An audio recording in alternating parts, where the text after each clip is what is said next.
Hello, Red Bluff. I want to welcome back everybody. It's been a couple weeks since I've had an update from Red Bluff High School.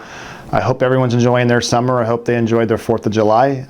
It was for Independence Day, and we're able to hopefully get out and enjoy the nice weather. I'm giving an update on our school situation for reopening in fall. And I think I have a little bit of good news for our public that we are expected to start school with every student here every day. Matter of fact, we got our plan approved by our local public health. We worked in coordination with our local public health to get the general outline of a plan approved for reopening. And the title of that plan is Every Student Every Day. That's because we know it's important to our community, but it's also important to our students and our staff in the learning process to have students here on campus. But that also means there's going to be some changes and some modifications to how we reopen. And so I'm going to present a series of videos for the next few weeks that are going to be describing what school will look like when it reopens. And I'm going to also state here early that it may change. The situation is always changing. And the first thing that our public needs to understand is us opening schools is really based on the local health conditions at the time.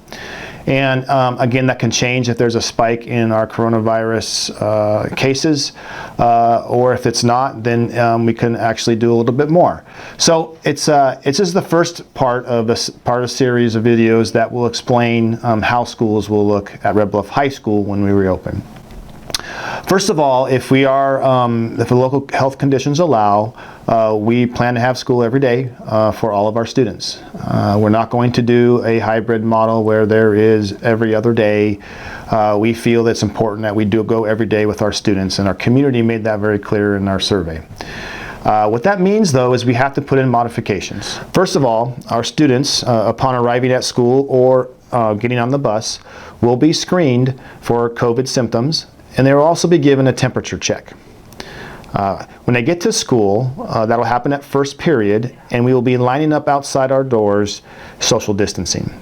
Our staff will be required to wear face coverings.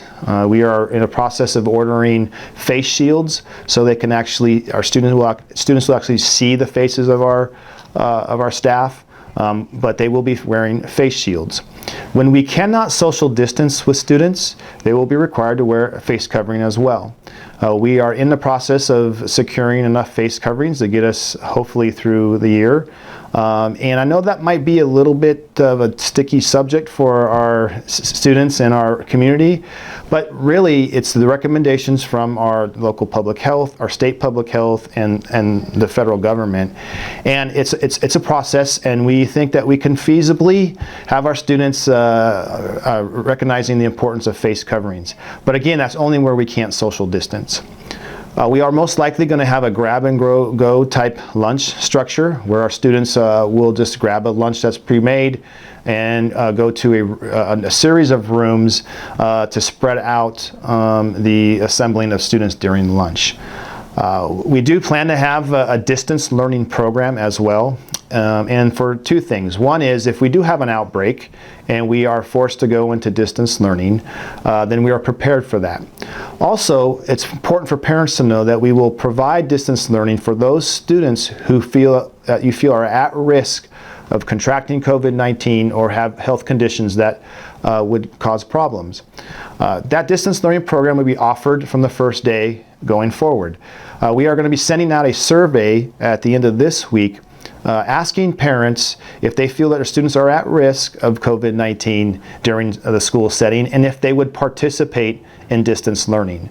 It's important that you do this survey so we can actually prepare our staff that will be providing the distance learning curriculum. That distance learning will be online learning, and again, we are in the process of acquiring hotspots and devices so we can provide to those students who will be in distance learning. And if there is a case that a student who contracts COVID-19 or a staff member during school time, we will actually close down the school for a couple days to do a deep clean, and also to perform contact tracing, which I will describe describe later on in another video. But contact tracing in order to see if there's other students or staff members who may test positive.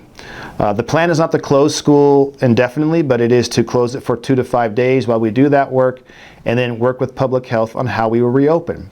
We will either reopen with every student every day, or if there is more cases, then we would pivot to a full distance learning program.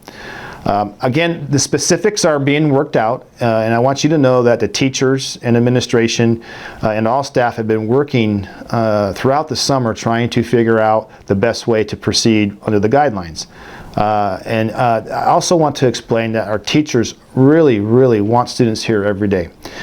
We've been talking with them, and it's important to have students here. It's the reason why we went away from the hybrid model of having students every other day. We know that doesn't work. And in order to do that, we really need to follow these guidelines. Whether we believe in them or not, it is important that for the health and safety of our students and of our staff that we follow these guidelines and modifications, and so we can have school every day.